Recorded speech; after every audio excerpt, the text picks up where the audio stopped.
stream stuff first, so that way Yeah, we. because my fans are on. I don't know if it's like No, Zoom has quiet, 100% quiet. cool. Cool. Oh, we are.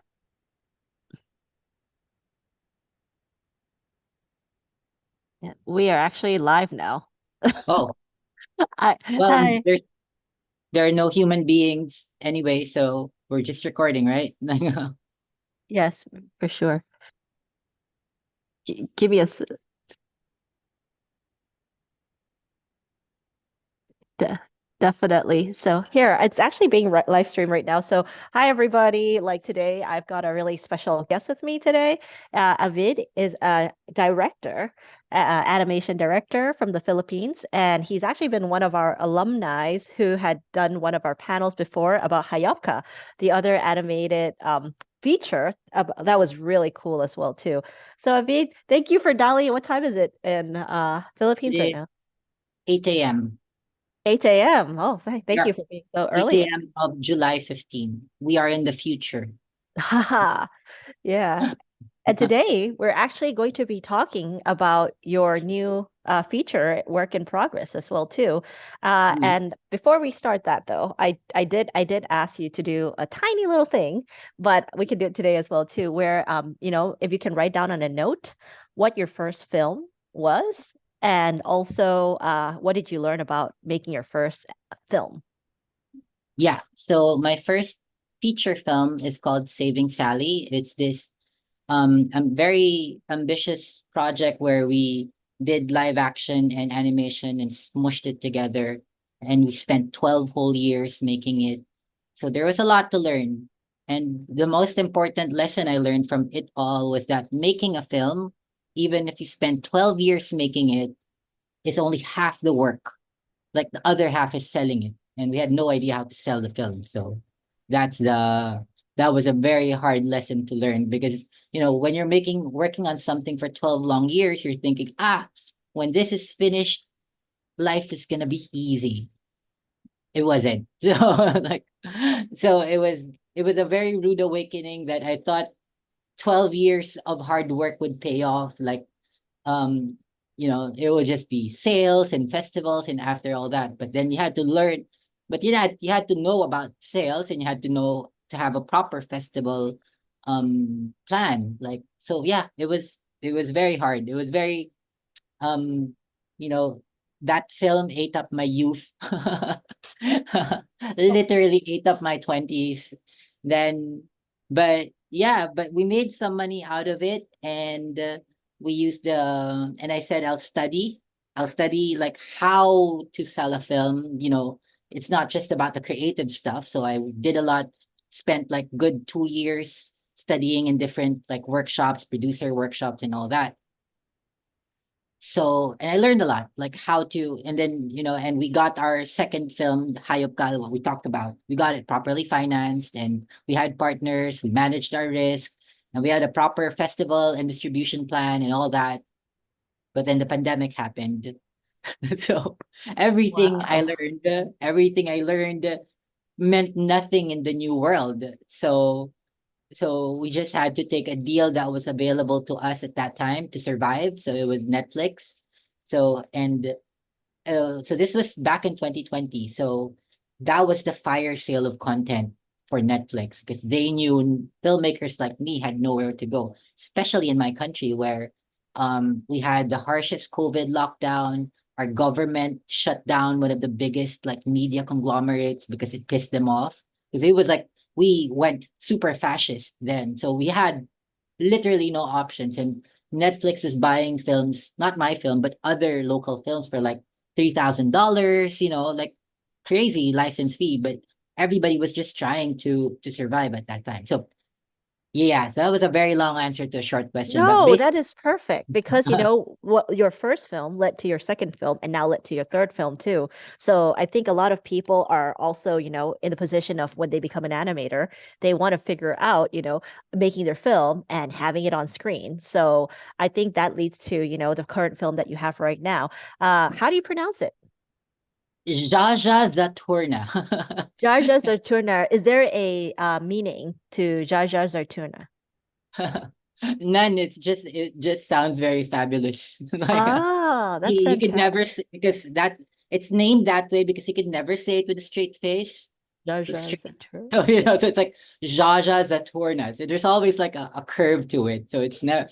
So it's based on a graphic novel that was first released in 2002. It's been like um it's she's a queer icon here in the Philippines, people cosplay her and they're like floats and stuff like that, but so that's why we're trying to do the film to get this character out into the world because she's such a novel concept. Who would think it's basically gay Shazam? So it's like, how come in all these years nobody has still thought of that? So, like have a gay man swallow a rock to become a female superhero. Yeah. We still it's a silly, fun concept. And at the same time, that came out when early 2000s, like in queer media was all about making the gay person the butt of the joke. So that was all there was then. I mean, we've all like in the history of our cinema here, we've always had gay people, we've always been LGBT kind of friendly, kind of. But the representation has always been, gay people are the source of jokes, the source of the levity, never the hero, never having their own set of human problems. So that was the why the graphic novel that our film is based on was so groundbreaking at that time because I'm a straight guy and while reading it, I was like, okay, so here I was thinking that all gay people wanted to be was to be a woman. I never understood like how wide the spectrum is that, many and that yeah, that's why LGBTQ is an alphabet. It's a lot of things. It's not one thing. So when I was reading it, I was, I was a teenager and gay just meant a guy who wants to be a woman. That was how narrow my hetero. Wow. But I'm not surprised because I know I'm from Thailand. We're very LGBTQ friendly and very happy because this year we just had marriage equality that's passing into the law as well too. So that's fantastic. But always a lot of people in Thailand have always been more like gender fluid as well too. And Yeah, there was this thing that they did a little diagram. They're like, oh, there's like 27 different genders in Thailand. But the main thing is that Thailand is also very known for, BL, like boy love content is really famous from there. But it's always been this thing where it's accepted, but until we got the marriage equality in place, that was also a big thing where, you know, just because there's a representation and also like you said, it's more of like more comedic, but of the joke versus like that too. So I think it's definitely great that we're transitioning to a story where, maybe it's a little bit more focused on the character and their journey itself as, just another queer character in the media, as opposed to really just being all like sad, dramatic, and so forth yeah, as like well. in most films, it's always like what we experience is that, you're either with queer media here in the Philippines. And also I think we also had experience it in Europe, like when we're applying for grants, it's like here you're either comedic or it has to be like this depressing, harsh life. It's not, so that's why we had a hard time applying for the cultural grants in Europe for the different funds because there's this perception that if it's our film is too fun. like LGBTQ films need to be this like this great Serious. injustice that you need to there has to be this fight in the film for acceptance or like how hard the people have been treated. That's the kind of it also extends to like films from my country or Southeast Asia in general that Europe perceives our cinema as something that has to be, about poverty or, Yeah. it has to be gritty. They're always surprised when, oh, this is fun and people are not worried about what they're going to eat or, there's no abuse Yeah. or, And so I think this is also the thing where, we have this thing where when you're from Thailand, you're expected to make films about Thailand. But sometimes filmmakers just want to make films about anything, even if your identity is in Thailand. The storytelling does come from you as well too. But sometimes when we make films, and it's like it has to be like essence of Chinese, it has to be essence of Thai, it has to be essence of Filipino, and that leads the story in order for it to be accepted. And I feel like, we have so many diverse stories in our own countries, and then maybe that doesn't sometimes get to shine as much as the stories that people perceive needs to be about a certain country or certain demographic perceived a certain way. Yeah, I mean, totally. Like I said, in the festival circuit in Europe, they want films from our region to be about hard, Hardship. harsh lives, harsh third world lives. I Five mean, five people in a room, five people like in a dimly room. lit. They don't know, or they're like abused in their labor conditions, which are all true.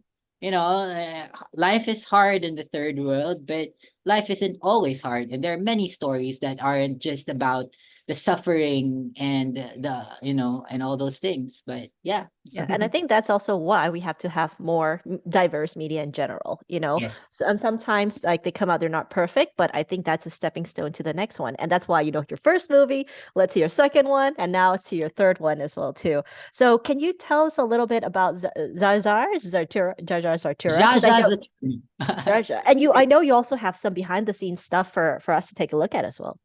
Yeah, well, here, let me share my deck.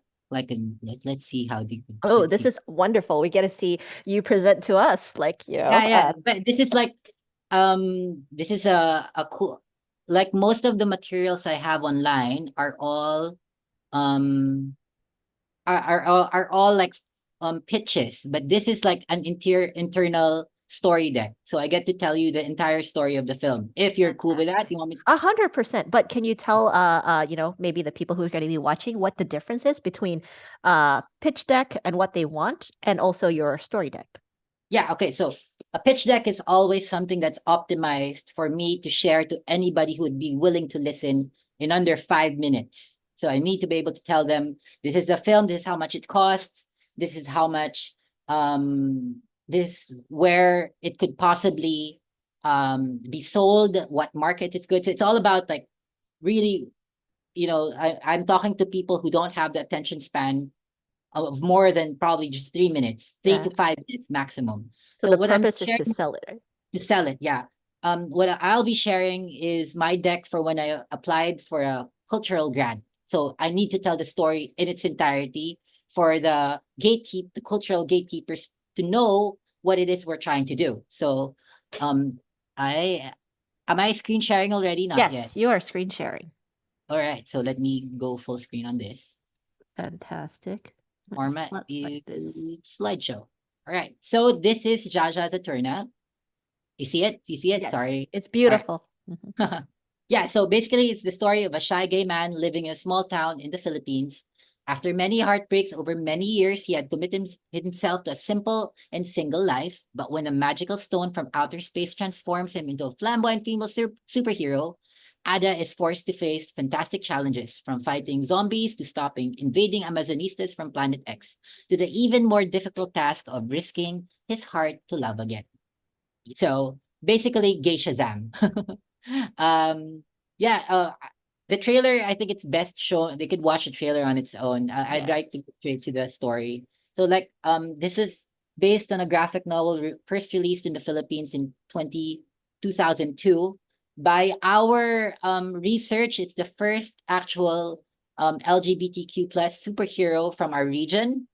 I mean, in Asia, we in anime you have things like Ranma and Sailor Moon, but those things are coded. Yes. Like they're not actually outrightly queer. I mean, but it's queer as fuck, right? But it's subdued. It's all coded. But Yes. like By its Ranma. time. So there, I mean, of course, Sailor Moon is an icon, but it's not.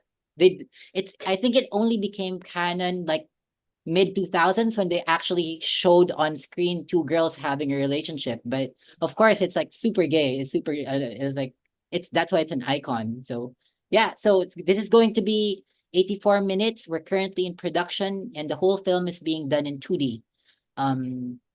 Yeah, so I'll go through the whole story. This is what our team knows when I bring in a new animator to the project. This is what's the first thing they read about. So Ada is a shy 20-something hairdresser. He owns a oh, he has had his heart broken too many times, so he resigned himself to a simple and single life. He owns a beauty parlor in a small provincial town in the Philippines where nothing much happens. His best friend Didi works with him. Oh, sorry, I skipped. Extremely gifted at his craft, Ada is able to transform the most ungrateful physiques. Basically, he's very good at making ugly people look beautiful with his makeup skills.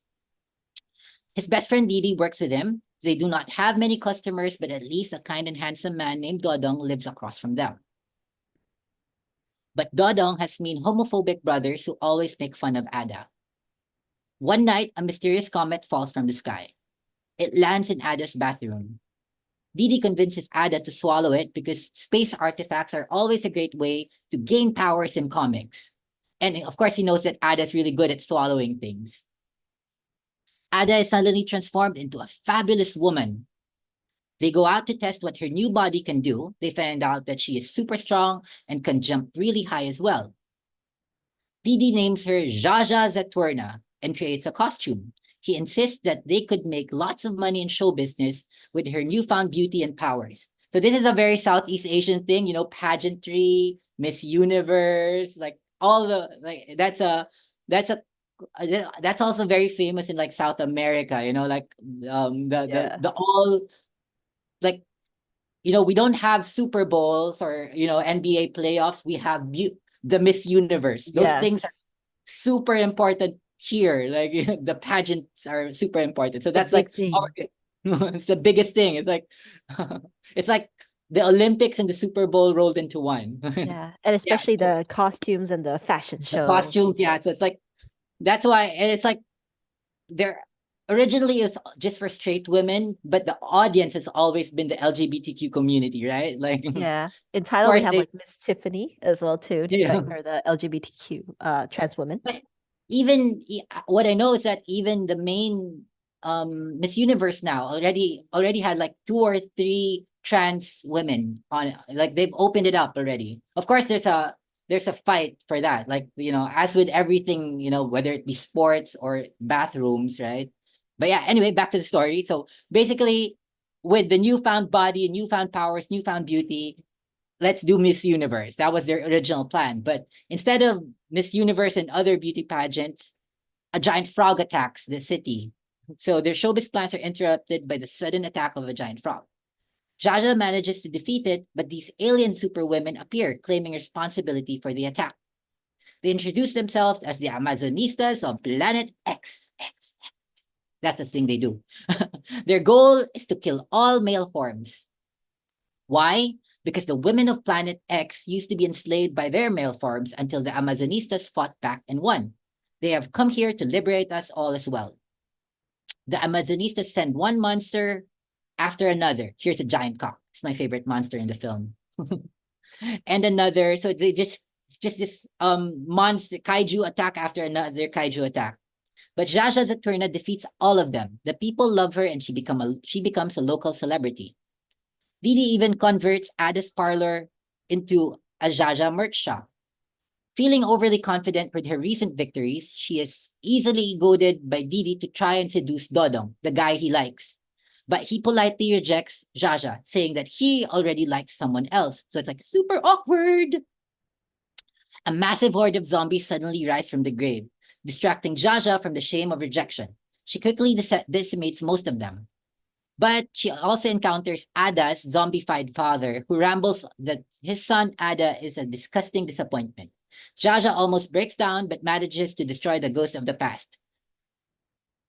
Since all the monsters and zombies did not work, the Amazonistas finally face off directly with Zaturnnah. A fierce battle takes place with the Amazonistas, eventually overpowering her. Seeing that she can't win by force, Zsazsa coughs out the stone and transforms back to Ada. Disgusted with the presence of a male form, the Amazonistas beat Ada up.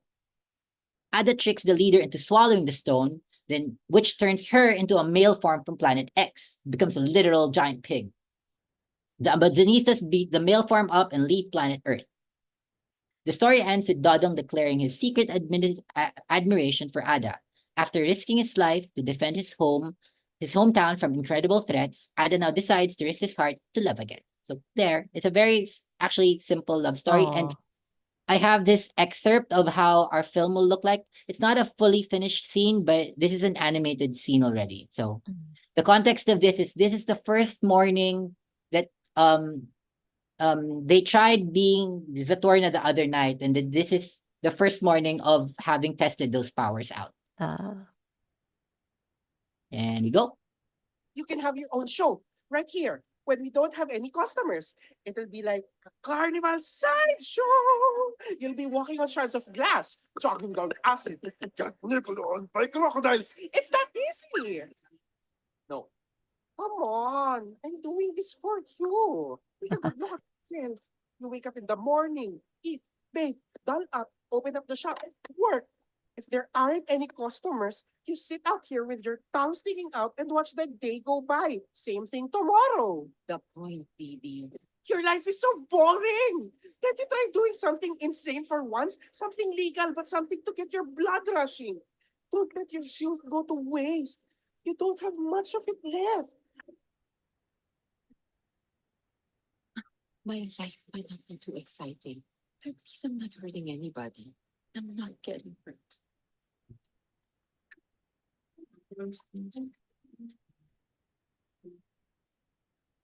See, if Dodo can put on a show, so can you.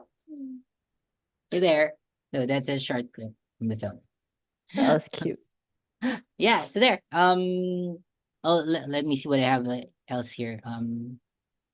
So Just a how bit. is Yeah, go. yeah, go ahead. No, I was gonna ask like so when this first came out in the Philippines, what was the reception like? Oh, it was well received because immediately like after the graphic novel came out, like I said, I'm straight, so but when reading the book, I was laughing and understanding more about like how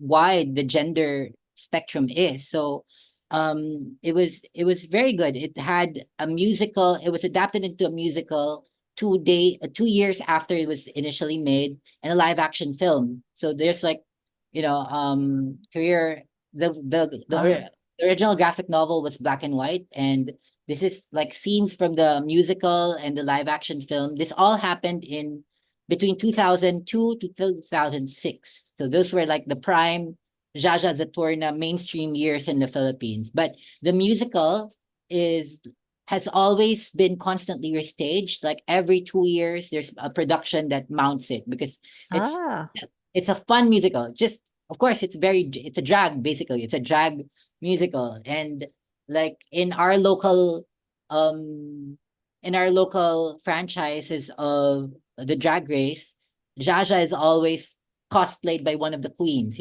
So she's like an icon here in the Philippines, and just really waiting to be seen by the rest of the world. yeah.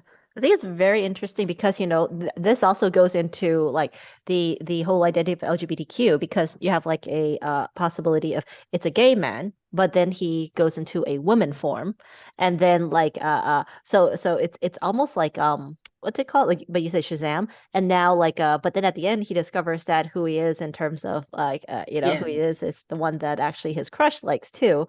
So I think that's really interesting because I know sometimes in the past there's always been this debate for people that hey, not all gay people want to be women or yeah, men, so that as well too. And I feel like that's such a like that we have like a broad spectrum of gender fluidity where you can decide that like do you actually like is it your gender that you want to express a certain way, or like it's even like there's like not just in terms of like sexuality, there's also the understanding of who you are, and also even like different types of like pansexual and all these other spectrums too, that just makes everybody kind of a little bit more unique to their own.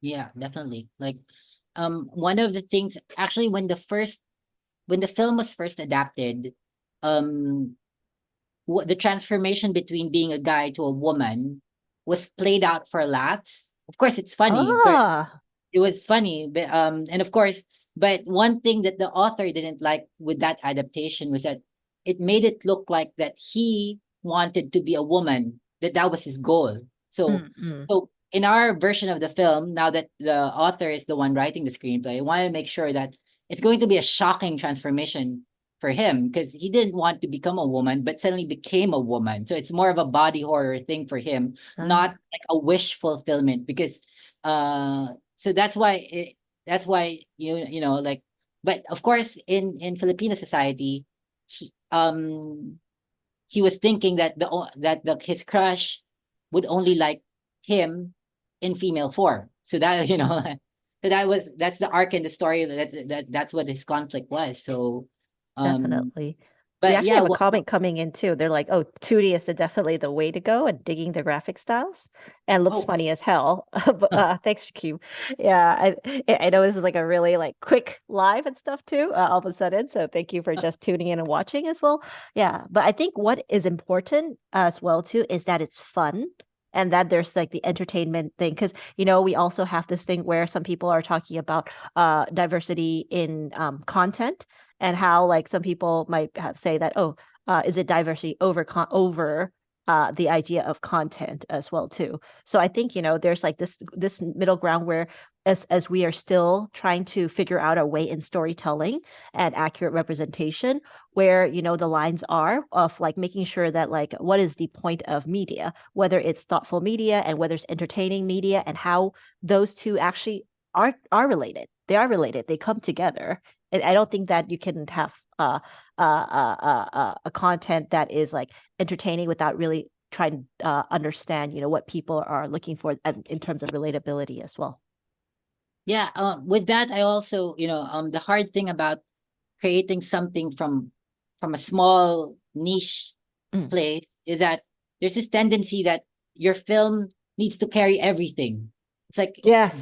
but our point is, we just, we just need to make something, and more people need to make more stuff, so that representation isn't about the Miss Universe winner, Yeah. it's about the Miss Universe contestants. It's we need to be a lot making these sort of things, not scrutinize one single film for not being able to address everything. Yes. Also, especially when so I had this conversation with my husband too, when people talk about, female directors as well too, where they're Mm, like, oh, this one, this movie is made by a female director, and then all the scrutiny falls on the female yeah. director. While I was like, if we had more female directors with more chances, I'm pretty sure that it wouldn't be a question of someone's identity as much as the quality of the content and the opportunities they get to tell more stories. And I think everybody has the same thing, the more practice you get, most likely you're going to get better at storytelling. Yeah, it's the whole Miss Marvel hullabaloo thing going on, like, I mean, of course it's not a great film, but it doesn't have to be a great film. Like, we just need to have a female lead and, a female director. They don't need to shatter the world. We just need more of them. And yet people scrutinize something like that as if it's the representative of an entire gender or entire workforce. Like, people will always shit on a female director for not having the same box office, as Michael Bay or something. But for every Michael Bay, you have like your Zack Snyder's and all. And people are so many people are given a chance, but every female director, or every non-white male director basically has to carry their tribe. Is expected to represent so many things. Instead of just having that, just making one thing, and let's make more things. Yeah. And I think like similarity as well too, where, like things shift in terms of like a back and forth kind of storytelling.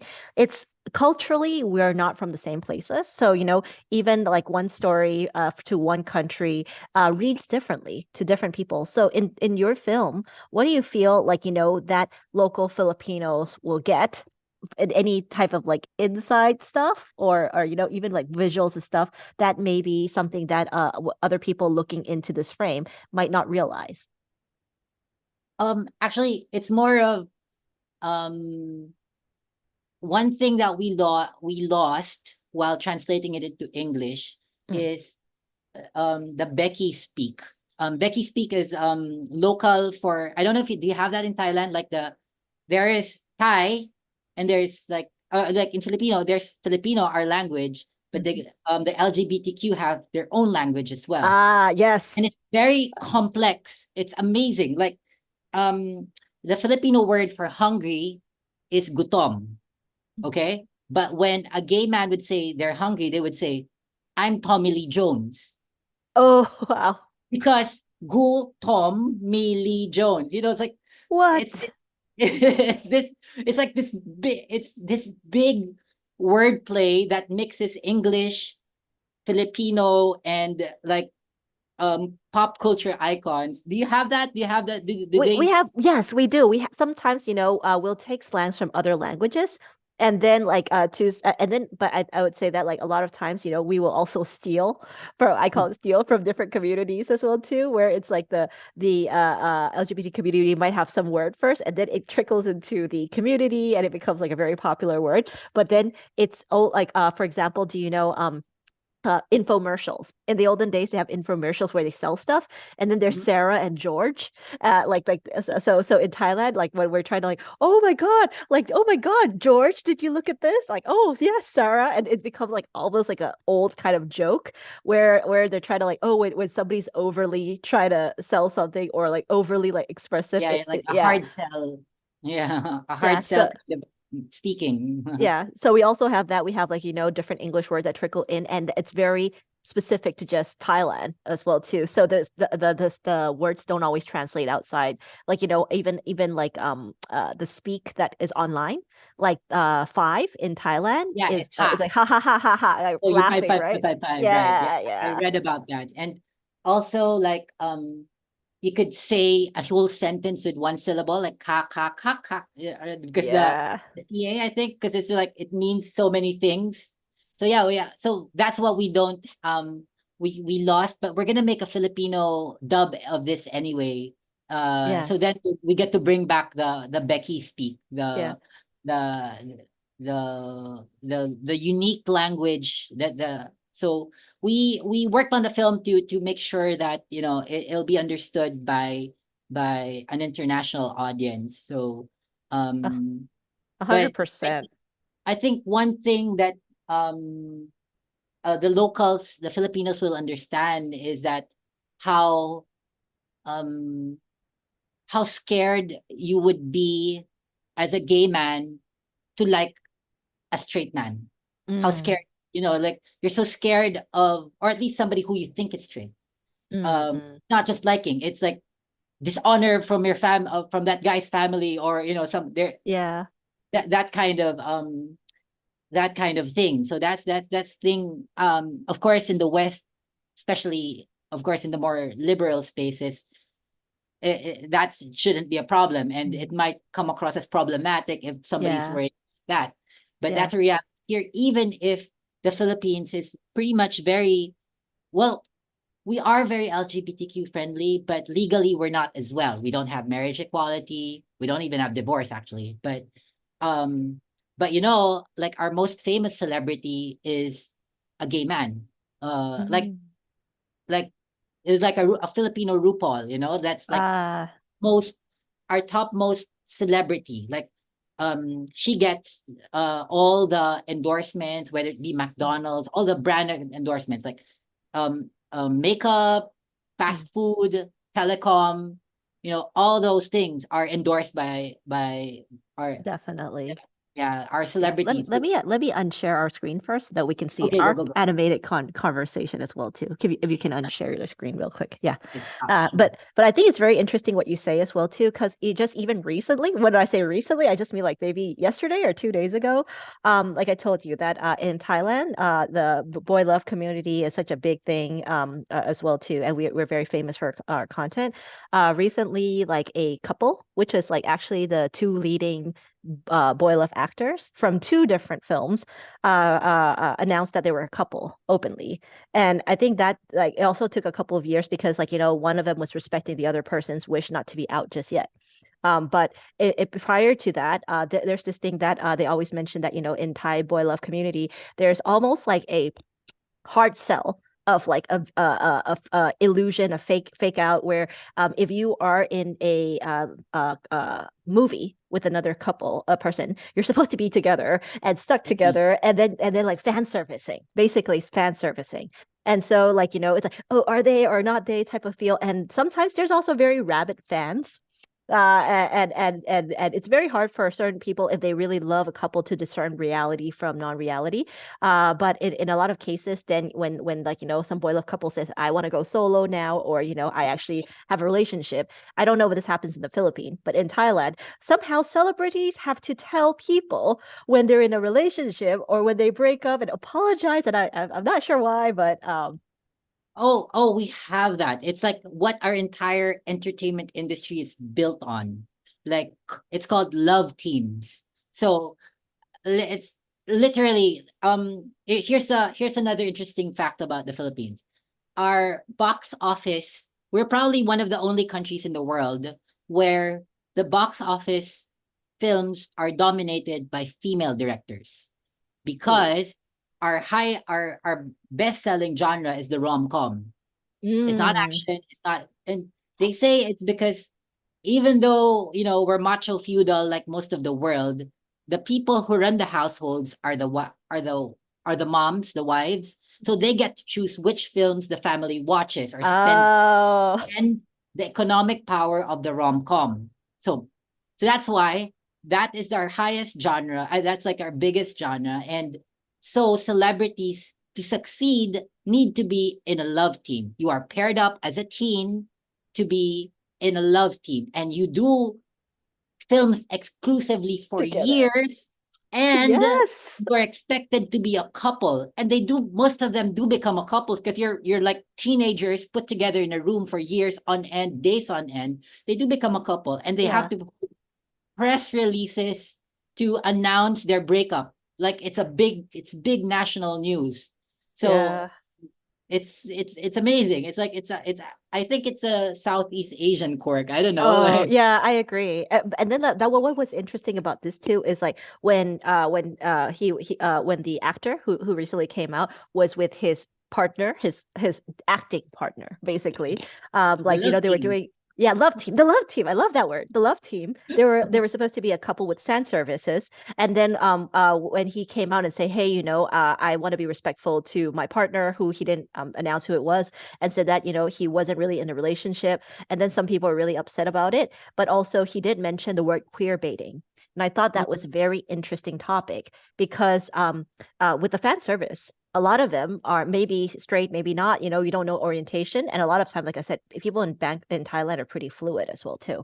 So therefore, it's like it came up with the word queer baiting, where, like, you're like just pretending to be in a relationship. And it's not just that though, but in Thailand, even women and men sometimes still have this like, oh, like, is she, isn't she, with this stuff. But more so for the guys that are in this genre, they are almost typecasted into this role, and then they have to almost like always be the same, outside inside type of feel too. So when the conversation comes out, even with the film that you're making as well too, like, the idea of the and I think this is great, because Jar Jar is a little bit more, is animated, so therefore it's not actually tied to a real person. So, Yes. like, because in the live action world, sometimes that harm comes when the fact that you have a character in a movie, and now you have a person in real life, but you take that personality and you expect that person to carry it on in real life as well too.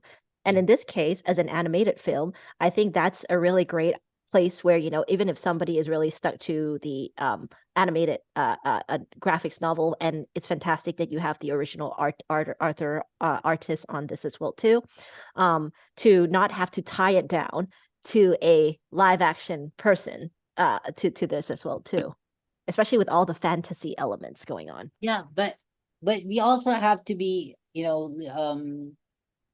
also had a hard time casting for our voice actors, Oh because yes, tell me about that. yeah, because of course we wanted them to be from the like LGBTQ but community. from LGBTQ as well. But the hard thing is, acting for animation, voice acting is hard.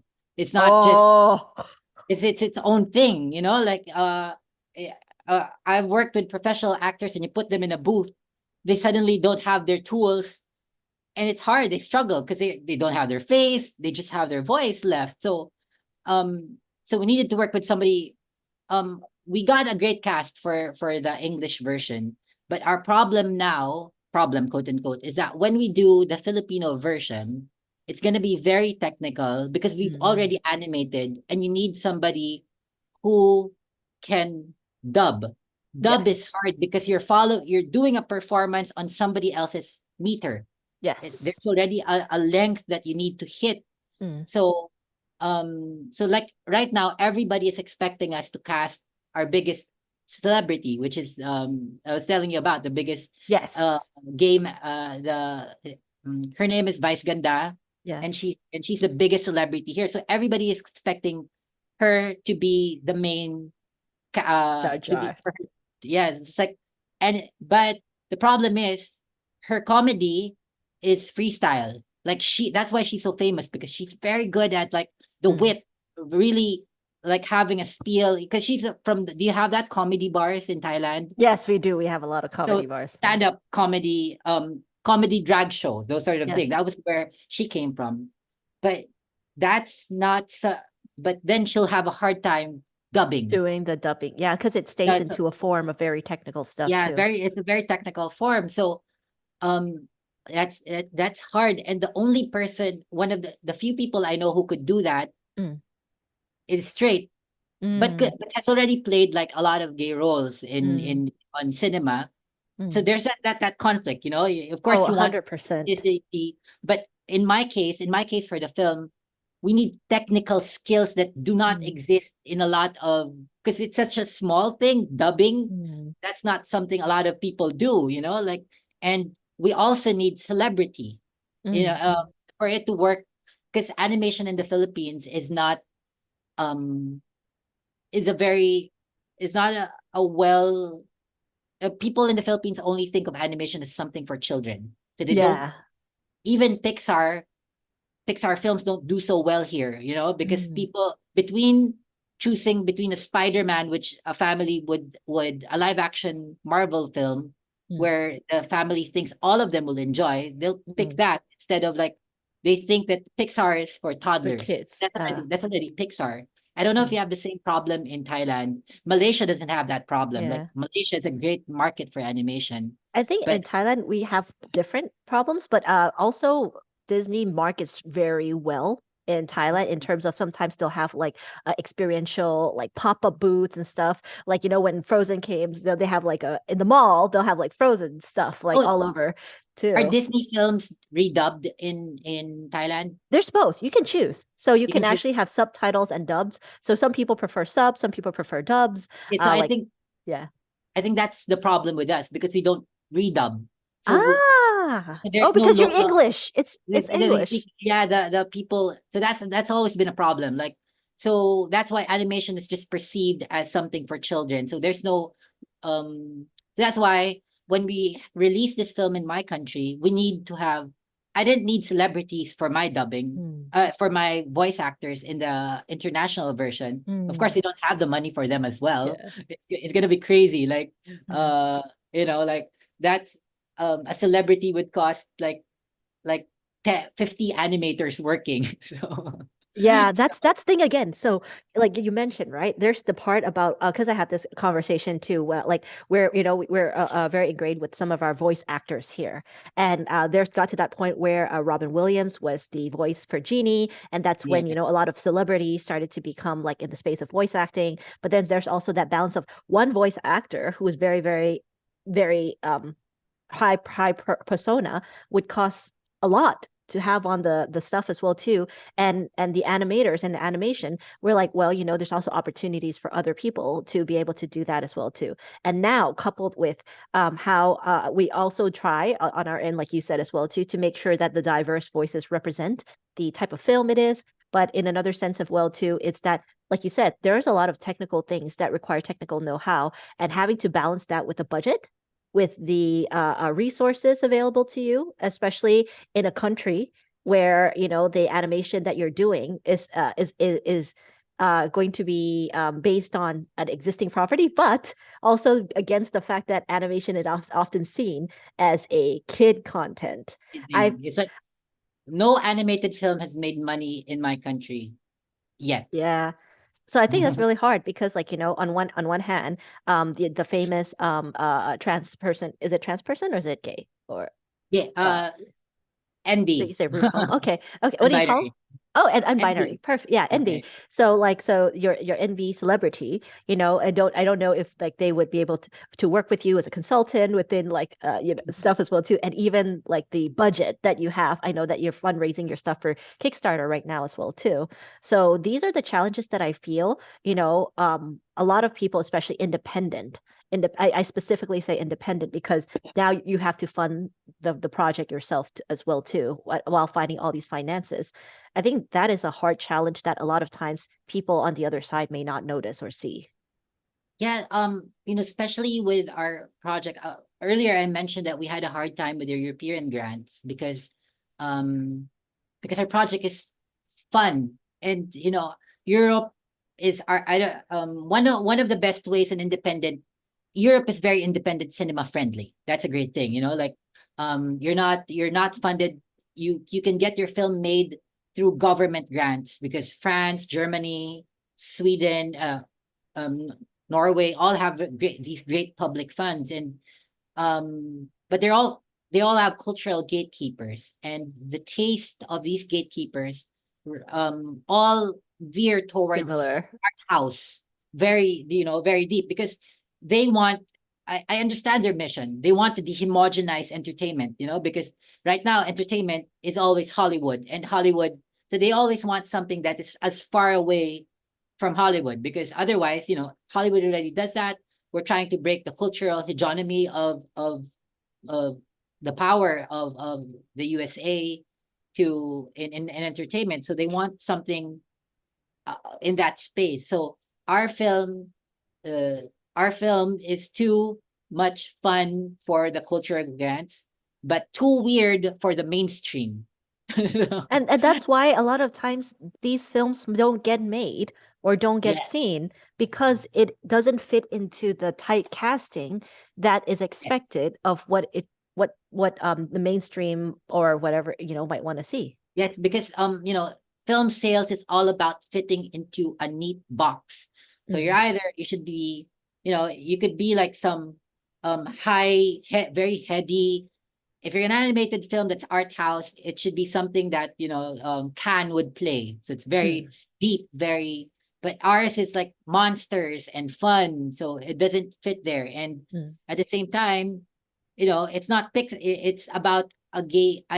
When I tried to sell this project to a Disney executive, it was like, I was they what the executive told me was that while we advocate for diversity, we are still not touching sexuality. So Uh, because I mean, uh yes, understandable. so it's like, all right, I understand, I get it, like, because I was in a panel. That's why I tried to pitch it, because I was in a panel about diversity and all that. So I was like, okay, this is the correct person to try to sell this film to. It's like maybe I'd have a chance, because this dude just spent 30 minutes talking about representing different characters, different genders, different. But So too risque for but too business. risque for them. So like, we like diversity, but we don't touch sexuality. Yeah. Yes, So it's I like understand. we want to have the conversation, but not too far Yeah. into the conversation. Yeah. So, and another difficulty of, like, because I've been to like all the major film markets of this project, is like, I'm lucky enough that our project gets selected because it's a great project. So it's an easy select for whoever is choosing the projects in the film markets.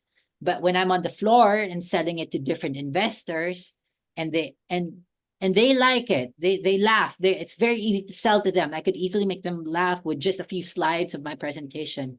Mhm. But then they say that yeah, we love the project, but it's too niche. Like the Yeah. LGBTQ-ness of it means we can't sell it in China, which censors LGBTQ content. So that's like our biggest market down already. Yeah. You can't sell it there. We can't sell it in any Muslim country where Mm. it's technically illegal to just Mm. even gay. So we're locked out. It's too and another thing that I was surprised with was that when we won a prize, because we were part of the Bifan Project Market, which is this Mm. genre market and festival in South Korea, very great festival. Mm. We won a prize. We won a market prize there because they really liked our project, so we got to talk to a lot of South Korean producers, Mm. and of course they loved their project, but they told us it's going to be a very hard sell in South Korea because we're still very homophobic, which really blew Mm. up. Yes, yes. Because like, but your Yeah, celebrities, I your know what male you mean. celebrities all look like women. And you No, know, you have male makeup is a thing in South Korea, and I thought it's LGBTQ friendly because like BTS, they all look like beautiful girls.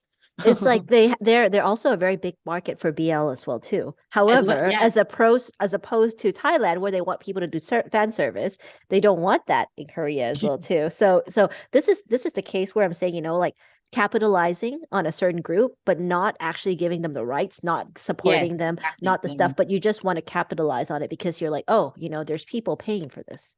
That's why you're like, what you mentioned a while ago, the queer bait and fan service. Like, I really thought South Korea was LGBTQ friendly because when I see forums, when I look at comments of like the new single of whichever boy band, people are always shipping members together. It's like Yes.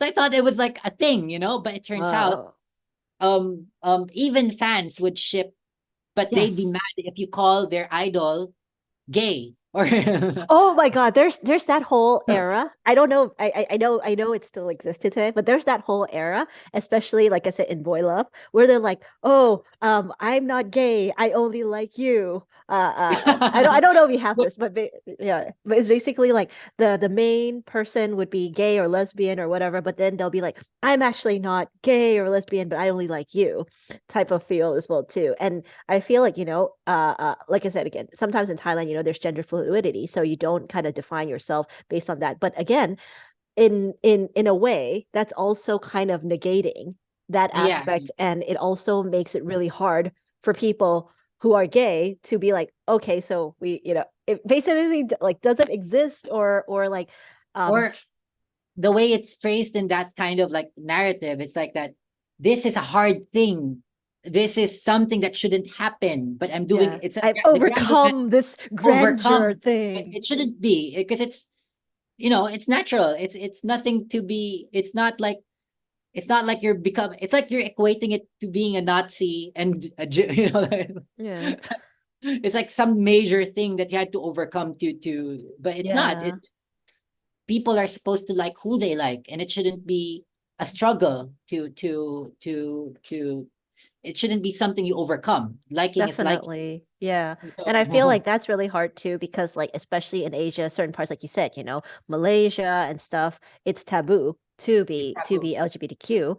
And I think there is a struggle still between generational, because I feel like the younger generation are growing into the idea of globalism and the idea of, like being more gender fluid and stuff too, while the old maybe I can't say the older generation, because I know people who also accept it and stuff as well too. But I think there's a divide between certain parts that are, trying to accept that, this is something that is quote unquote normal versus abnormal. yeah, and also there's of course the governmental thing, like Correct. I remember I was in Malaysia for an animation market and I had my different IPs that I was invited to present. But when I asked permit when I was running it through the organizers, I said, "Hey, this is LGBTQ, okay?" And they're like, "Okay, don't present that." Like, I mean, the people are nice. The people are not their government. They're of course Yes, accepting, 100%.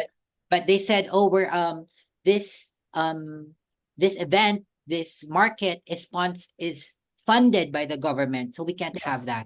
And so I totally understood that because I'm not gonna put the nice people in. We Yeah, didn't want them to be in in trouble with trouble. with And that's the their thing, right? It's like this Yeah. cultural context, not even just culture. A lot of times it's like, okay, something might be acceptable in your country, but might not be acceptable in other people's country. So it's the divide between now. It's like respecting other people's culture culturally, but also understanding that like, p different people individually have certain rights, but people also not their government as well too. I Yeah. think it's just like more sad for the people of a certain country that they won't get to enjoy something that, would probably relate to them. Yeah, or they can't, they can't, like you said, there is acceptance on a cultural level and on a people to people level, but by law, like even Singapore, I think they haven't have they Not, um no, they haven't legalized it yet, but they're pretty there's LGBTQ plus friendly as well too, but yeah, not but as on friendly. paper, Yeah, right? yes, yes. Yeah, on paper, like on I remember Mhm. before when a Janet Jackson song was banned in Singapore for but Mm, for like inciting. girl on girl lyrics. It was like, of course, the people again are not their government, but the government Yeah. could be very conservative. Yes, because So, like if you look at it, right, Singapore is also very close to Malaysia in terms of locality as yeah, well too. Even in the bottom of Singapore is connected to Johor Bahru, which is Malaysia. So I think like in Singapore, there's such a diverse of Chinese, Malayu, but just from all over the place. India, and also a lot of like a lot of international people because there are a lot. yes, It's yes, yeah. So I think it's just in an general. place. Yeah, Yeah. So I think just in general, if we're talking about Southeast Asia or even towards East Asia, the quote unquote acceptance usually comes in a form of the tolerance more yeah. so than a full acceptance. I would say You're though that right. like, yeah, It's tolerance, but no legal right, really. So correct, correct. actually, Yeah. here, the funny thing now, I know our Kickstarter campaign is gaining traction because we're now getting all the hate comments, all the stupid hate comments. It's like, That's when you know, somebody, right? yeah, that's when like somebody, oh, look at these agents of Sodom and Gomorrah. Like, we are the agents of Sodom and Gomorrah.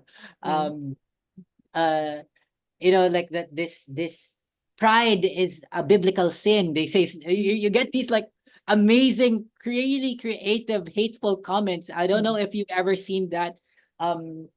They say this is one of my favorites. Like they said Yeah, um read us your hate comment. That's when you know you've made it. No, sorry. yeah, the most favorite my favorite hate comment is, I don't know if this could be seen, but so they said, can you see this? Oh, it's flipped, but Pride, Pride Pride month. Month, and you capitalize the DEMON. So it's like Demon. fun. So Oh, it's like, oh, oh, amazing. So it's like they say Pride Month is demon. Like where do oh, you come up wow. with this? It's like, so anyway, Yeah, we get those hateful comments and calling back to tolerance, like some would try to comment trying to sound decent that I am not against you people. but If you are, oh, it's like a stay in your lane. There's this like yeah, don't come over and try to that yeah, like if influence. you like if you don't, I'm not against LGBTQ as long as you don't influence the children. It's always that, like, let That's like children people be, really. Yeah, go ahead. let they say it's something like, let children be children. If they're old enough to choose, then okay, let them, they can be gay, but don't expose this kind of thing, because we're getting those comments because it's cartoons and children might watch it. It's Ah, like, so it's like, okay, something shit is gonna go down when somebody opens their comment with, I'm not anti-LGBTQ, but yeah. But this is interesting though because like the first time I read a BL comic, I didn't realize it was a BL comic, and then when I opened up, I was just like, oh cool, they're fighting, and then oh now they're kissing, and I was like cool, and then I put it down, I'm just like, huh. But it also called back to me on one level that because I'm bisexual, and then like all throughout like my whole journey thing, it's like I always felt that it was weird for it was like weird to other people at that time because we're talking about what a decade ago, maybe 15 years ago when I was still, in middle school or even elementary at that point too, where I was like, oh, wow, like, like there, when you're going to watch something that has LGBTQ, it's portrayed a certain way. and they are very outwardly certain way, but there wasn't the media that, like you said, we're focused LGBTQ character as a character, but not just on their being a laughing stock or like a kind of like A warning. Let this tragic be a warning character. too. Yeah. Yeah, And then like at that point, what I felt was that, the more I actually explored it, I was like, hey, I am learning who I am versus something else is influencing me. But this is giving me an opportunity to actually put a name, well, not a name, but more words, more like things to my own identity rather than something feeling that I was weird. Because like I would at first I'll be hiding it from my mom and dad, and I was like, oh no, I'm reading Gale stuff. I'm gonna hide it in the back of my drawer. No one will know all these stuff. Oh no, I'm watching lesbian things like in the movies or like in the stuff. I was like, oh no, better hide it back in the closet so that no one, because if especially if you watch with family, you're Asian family, you're not going to be watching anything like of that sort with your whole family, of course. Like and so therefore like I felt that these type of media as a kid, for certain things, like I understand if they might be worried about the risque part where it's more like the sexuality, blah blah blah, but along the lines of that, I feel like without having exposure to anything, you try to keep under wraps.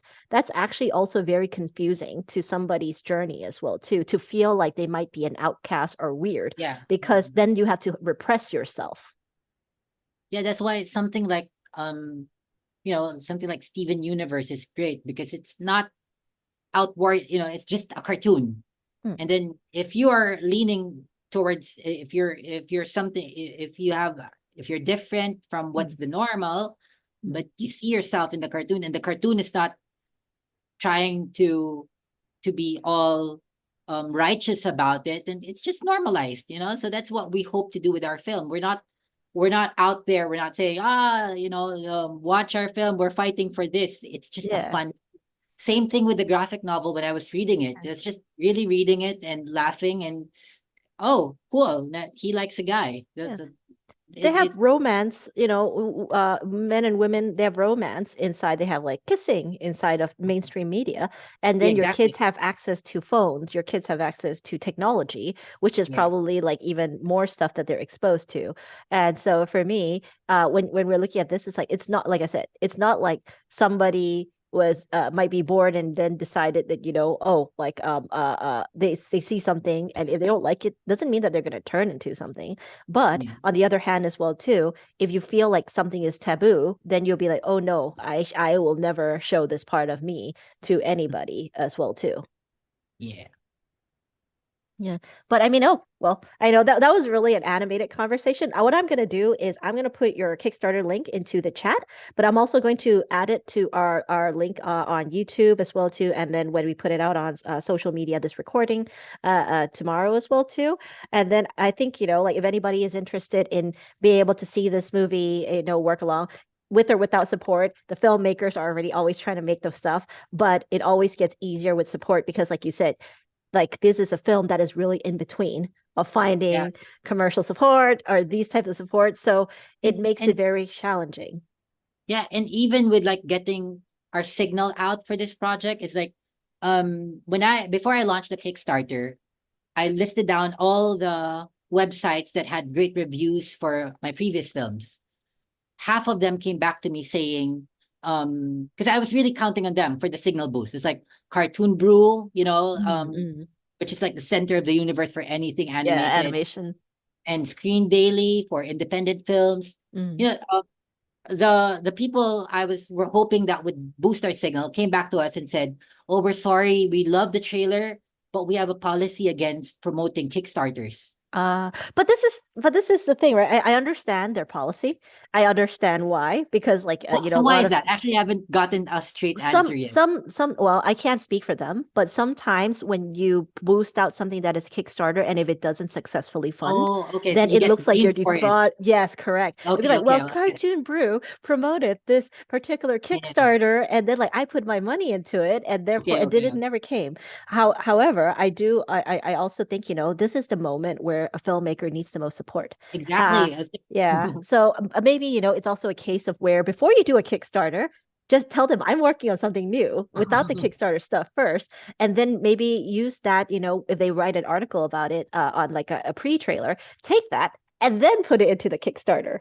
So Exactly. I think that's where again, filmmaking is this like long learning learning journey. thing. Like okay, it's like damn it, I've been waiting to release my Kickstarter before I contacted Yes. these people because I imagined that I have one shot at getting their attention again, coming from the person, because press contacts will get tired of you if you keep sending them everything you're doing. Oh, I made a short Yes. I made an ad. If you treat them like your publicist, they're gonna tire of you. So as I really wanted my email to say, hey, we have a new trailer and we have a Kickstarter. Looking back now, it should have just been we have a new trailer and they'd have Yes. written something about it. And I could have used that.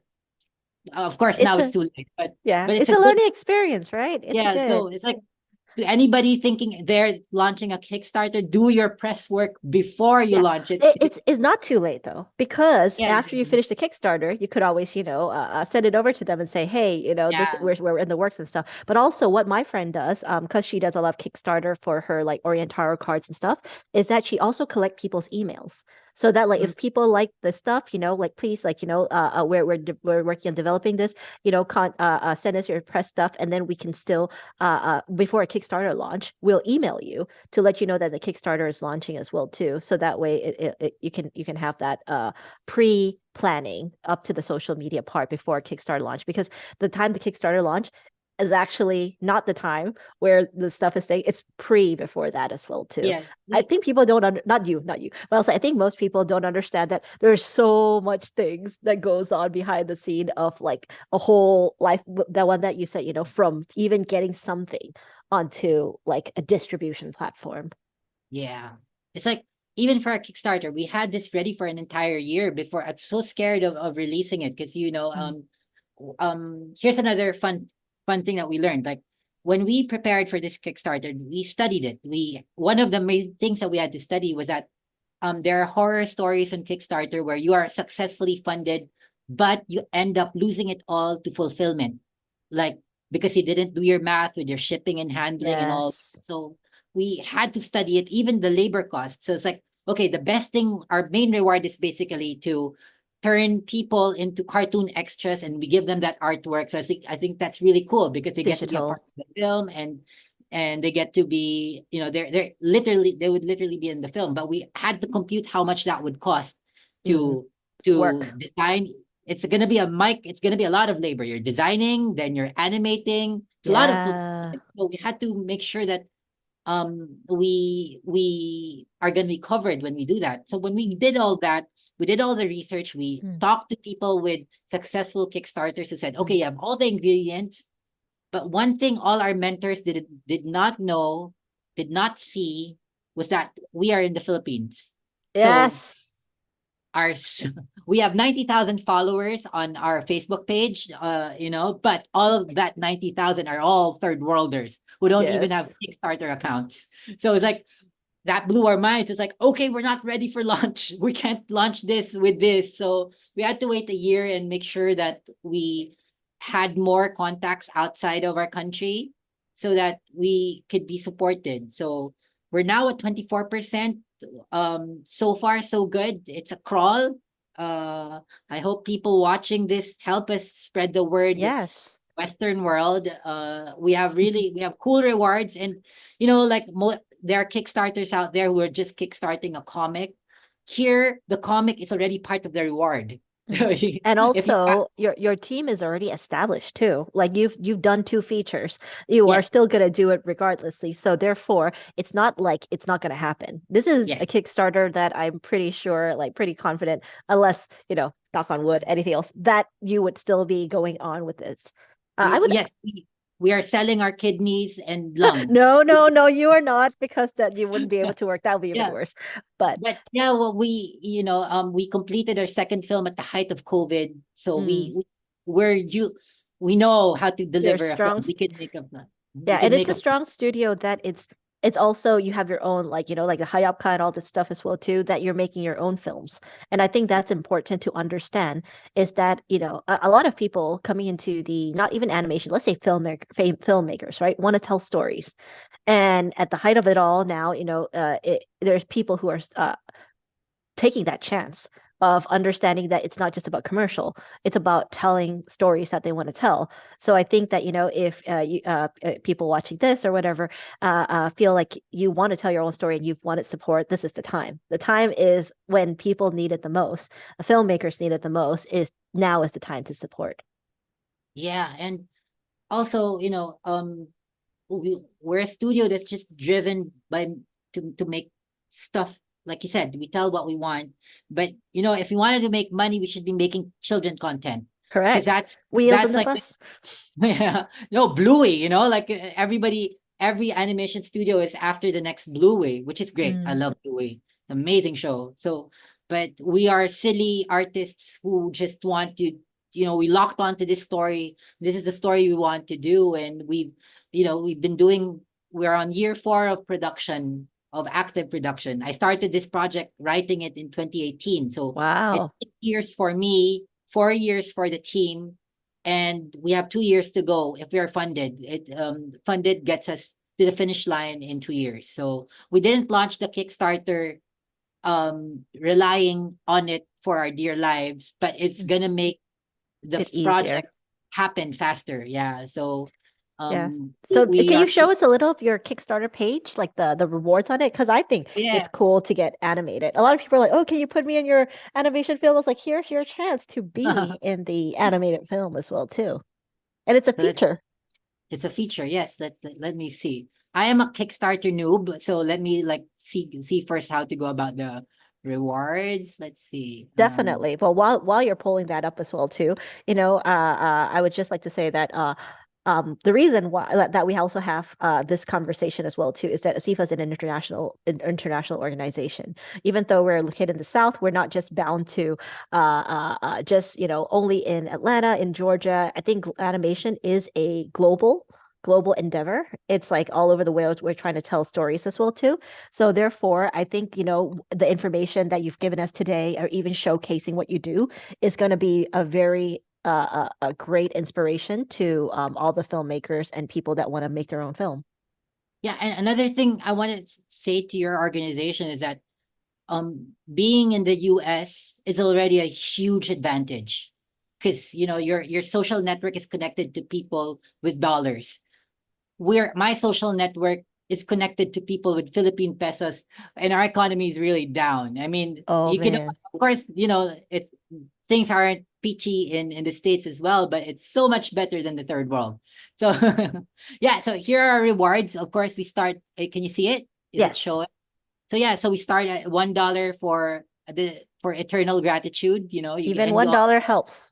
even $1 helps. And of course we'll send you artworks that you could use as wallpapers. $5, you already get the screenplay, so you get to Wow, so you get something to read. You'll be able to read there. It's a fun screenplay. It's only like 90 pages long, and of course it's well written because we have a really great writer. great for people that want to be writers to kind of take a look at Yes. this. And $15 gets you, we're making a digital art book, so you get the screenplay.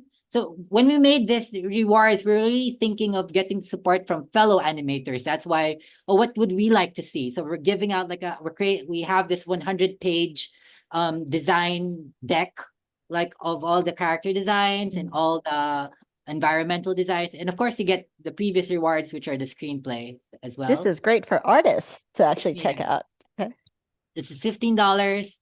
And at $25, you get the original graphic novel already, plus previous rewards. And we'll put your name in the credits. So, hey, look Hey, at me. be credited. Be credited. So it'll be in the thank you list of our credits at $25.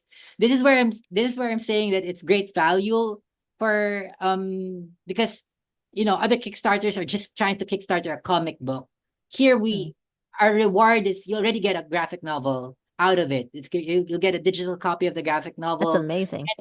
And it's also the first time that the graphic novel will be in English, because it's originally in Filipino, in my language. So we made the English version for the Kickstarter. And Wow. so and it was originally black and white. And Mm, if we go above our target a bit, we could the color it stretch as goal. well, so that you know, the people who got this will get a colored version of the graphic novel. Mm. That's at $25. $50, you get to put your name etched into the film. Easter So eggs. as an Easter egg, or you could like put a diss, you know, like fuck you, Jobert, or something like that. They could be We'll watching your let you film. Yeah.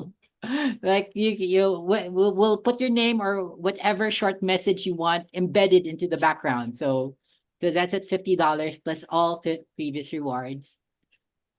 And this is so far where most people have availed the $100, where we'll make you a character, we'll put you as an extra in the background, and we'll send you your character sheets, you know, your poses like that.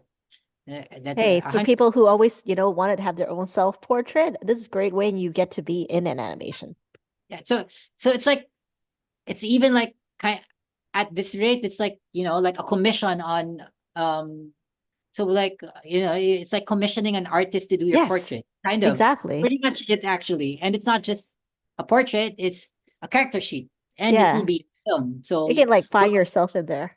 find yourself, and we'll send you a copy of your we'll send you a still of you in action, and of course your character sheet. So that's Mm. a super great value at $100, and Mhm. of course you will have our eternal gratitude forever. And so again, all our rewards include all previous rewards. So here is where you could become a zombie. So you'll be, if you avail of this tier, you're a zombie in the film, and you're also a townsfolk. So you appear twice, and you get all Wow. and we'll also send like 5. This is where shipping is very expensive because we're from the Philippines. So it's at this tier where we get to send out 5 physical postcards. Yeah, because you have to take into consideration the physical stuff as well. Yeah. So here, and after this, we jump. But this is where I don't, hopefully somebody like Elon Musk would back us. No, not the person, but maybe like a famous drag queen would like to Mhm. take this on. So at $1,000, you'll get a Blu-ray of the Ooh. film after we distribute it. So we'll customize the Blu-ray. It's like it's a one of a kind. We'll make each Blu-ray will have a different cover for them. It's customized for the person who avails this because it's only for 10 people. So Mm-mm. we'll really customize it. And we'll call you up, and we'll have pizza over a Zoom call. And you're also invited to our internal screening with the team. Of course, we can't you'll have to come here if you're or Mm. teleport here to the Philippines to watch it with us. But yeah, so a personalized Blu-ray with all and an invite to our screening, and we'll put all sorts of stuff into that Blu-ray. Because Mm. oh, forgot to mention, in one of our earlier tiers, I think it's only just at um here at $15 you get our art book, and we'll send you 6 of our short films. Wow. So we'll get you get 6 short, you get like it's 6 different short films that we made. So you get the art book and short films. So all of that, you know, are all here. So the short films will also be part of the Blu-ray. Plus And all the then rewards. plus all the previous rewards. And of course, we have the really just in case you're super rich and can afford $2,000 and you're super kind and you have deep pockets, we'll also make like a real art, physical, one of a Mm. kind, watercolored artworks. We'll make 3 for you to and send it out. Mm. So yeah, and of course, and we'll credit you as an associate producer. That is So really amazing because usually associate producer credits go for a lot. yes, but yeah, so we were very conservative when we made this. We don't know. We know we're not like cool Gen Z people with like strong TikTok followers, so we tried to be like we really, when we thought of the rewards, we wanted to put a lot of value into each tier, that you Mm. get a lot of things for it, and Mm. we'll put a lot of attention into to For making sure. them the there. So we're at 24%. I haven't refreshed, but so far so good. It's scary. It's like running an election. So It is, it is. And that's why, a lot of times, like I said, it's very hard. I think even nor like, when artists are trying to get funding, it's very hard for us to number one, even ask people for yes, help. And then yes, number two, it also feels like for a lot of artists, like, I don't want to ask people for money. I don't want to advertise my stuff, but that's what you need to do if you want to get your film made. And then the more people get to see your film, sometimes they do want to support. They just need to know your films are there as well too. Yeah. So for anybody watching, if you would like to support this film, Zsazsa Zaturnnah and Avid's team, Rocketsheep Studio in the Philippines, please do. It's going to be amazing. And I'm pretty sure that if we want to see more animation that are actually, doesn't fit the has to be for kids, doesn't have to be like a certain way to get funded by a certain group of people, but by the audience themselves. This is the opportunity to actually put your money into something that you might want to see a bigger part of. So maybe we can have like a bigger movement of artists supporting artists. Even $1 counts. It's like, yes. if you, Or and I know it's a actually, struggling time. Yeah, go ahead. just sharing it. That's like, Yes, let's just share it. share this. That's Yeah. all we're asking for anybody. Just share it. It will, link wherever it is. Is it up there or down there? Just Yes. please share the link to anybody. We really need the boost in the Western world. So Yes. any sharing of it is very, very precious already. Yes, please do share it. And that's the thing, right? A lot of artists, we make work that we want other people to be able to see and relate. So yeah, please definitely like share this if you have an opportunity, if it relates to you, even if it's like a filmmaker supporting another filmmaker, that would be fantastic as well too. Yeah, Avid, lastly, I think, is there anything that you want to tell the audience about like how, the after the Kickstarter? What are your plans after the Kickstarter on this? Well, after the Kickstarter, if we're successful, we'll eat pizza. There's that. And I think for any, because I know like ASIFA is all about fellow animation workers, and Mm. and it's always great how I think I want to speak more to like the Southeast Asian people about anybody seeing this, that you should be very aware of our rights as workers, because we're artists and we're the most easiest people to victimize, because we're so just excited to work, to just make stuff, so we're always taking, and I experience it even as a producer, because I'm an artist first before a film producer. So I'm always taking shitty deals because I just want my project out there. I don't know. It's hard because, like you said, we as an artist, we don't even know how to ask for help, and we also don't know how to enforce our rights. Even in a business level, I'm still trying to navigate it, how to evaluate our work. Like um I've I'm very like I've been faced with having to accept deals on our film, like somebody will come in, evaluate their labor much higher than ours, and then Mm. they get to own more of our film even if they're only doing a small part of it. So those things are hard to navigate, and that's why it's important for artists to support other artists, because business people will always want to screw us over because we I think the point of business is to make money, but a lot of always times with artists, our point is to express a express story or some and things that we create, want to communicate. Yeah, really just get things out there. So I am always a victim of not knowing how much what we do is worth, because your value. we just need to get it out there. So we're always, that's what I learned in every version, in every film that I'm working on. Mhm. So like it's hard to put a value to what we do. So I'm always talking to business people who put you down, who want to get your stuff for much Mhm. cheaper, and I always succumb pretty much. So I'm learning, and but I To hope you say no, right? yeah, I hope you all out there learn faster than I do. And yeah, so help us make this project so we don't have to we talk less with business people. Yeah. To Avid's point, this is a conversation I have with all my juniors, especially like recently, that we have the whole animation, the vis effects industry in the last 2 years, especially has been dismal. It has been like horrifying. So there are times when we, succumb ourselves to positions where we are like being more or less exploited as well too. So I think like to your point, especially everybody in ASIFA, when we have those, like talks about business, contracts, protecting yourself, please do come because it's very important that the whole community learns how to protect yourself. And I know that we want to spend time creating, but it's also equally as important for us to advocate for ourselves and not just try to like wait for other people to advocate for us because that's not going to happen. Unfortunately, we need more of us outside to also be our own voices as well too.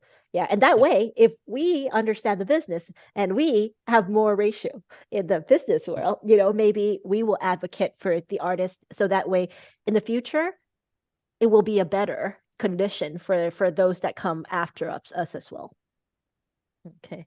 Thank you, Avid, for this awesome conversation.